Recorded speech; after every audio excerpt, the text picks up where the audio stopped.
Hello and welcome. I'm on the lot at Honda, and we have a Honda Prologue Touring. This is Honda's new electric. It's all electric. It's based on the General Motors Ultium platform, which is kind of disappointing because it shares a lot of its architecture and even some interior stuff from the Chevrolet Blazer, including the steering wheel, which I love. I looked in there. That steering wheel is the same steering wheel from my Sonic. Okay, so there you go, because other than the Escape, right, we also have a Sonic. The other question, is it faster than the Escape? Yes. This is a dual motor, 0 to 60 in 6 seconds. 288 horsepower, weighs 5,000 pounds.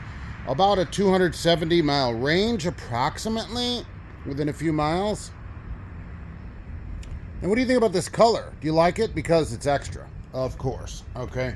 Now this car, by the way, is not for sale. It says right on it, demo program only, not for sale. So maybe your Honda dealer has one of these sitting around and you can go drive it around. That'd be pretty interesting. I can't do that because they're closed. So Bridgestones, yes. Look at that big B on there. Nice. And what are we doing here for size? 255 60R19s. And they got to have a 109H. That next number is the weight rating of the tire. Okay, so they have to have higher weight rated tires because the thing weighs so freaking much. I kind of do like the color, really. It's not bad. Got a roof too. And they painted the antenna the same color. That's nice. Very tiny window to look out of. And this little bitty wiper. Hello, wiper. So there's EX, Touring, and Elite. Okay, so this Touring model is the middle level model. All right.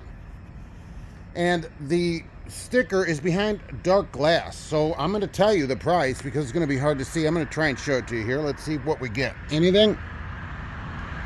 Can we get to the price?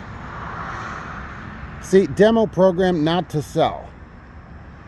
Total vehicle price, there we go, $56,550 for the middle level model.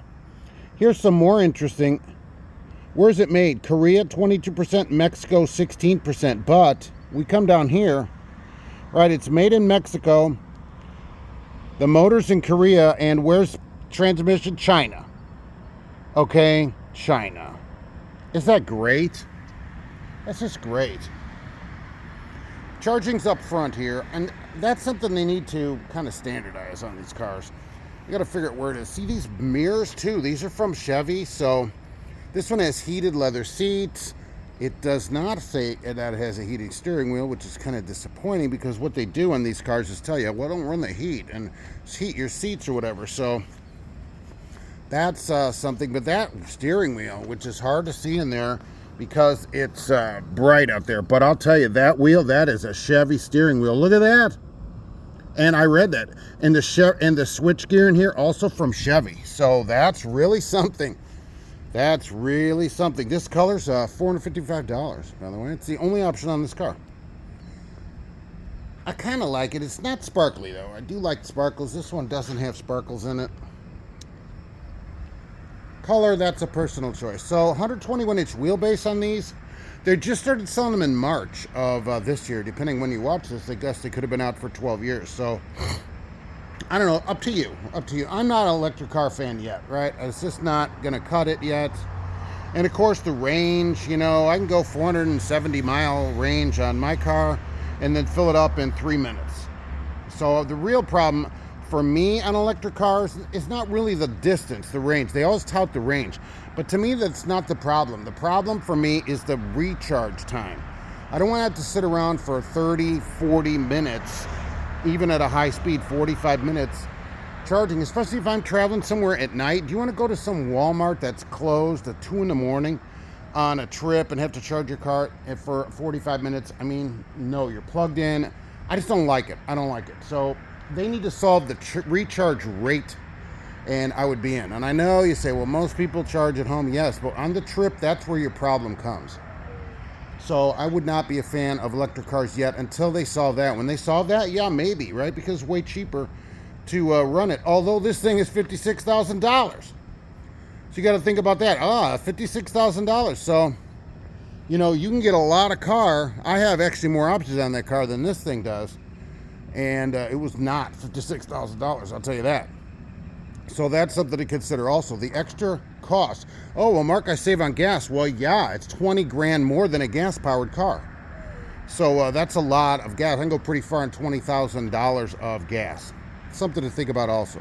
Partly on the miles you drive, all that kind of stuff. Can your Honda dealer fix it too? I'd be very interested to you to ask that.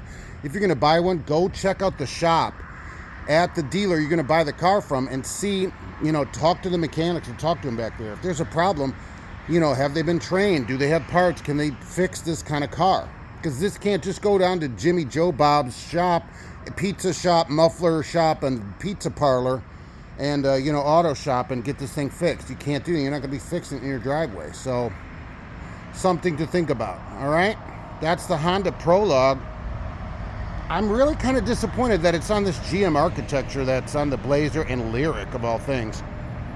You know, maybe Honda knows what they're doing. I don't know. It's not usually a good idea to partner with General Motors for things. And it does look like that steering wheel is the steering wheel for my 11-year-old Chevy Sonic. So that we need to upgrade. Thanks for watching, and we'll be back soon on the lot.